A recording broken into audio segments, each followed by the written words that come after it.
Getting Flutter code from Figma is pretty easy. What you can do is go to the V0. This is a tool that is AI tool that can help you to get a Flutter code from Figma in just simple steps.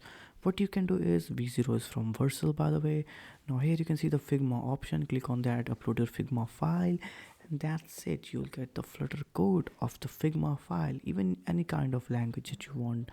And if you don't want that, you can simply click the screenshot of your Figma design, then you can upload it and simply get the code, and simply you can use that code in your Android Studio or VS Code that can help you to generate the code.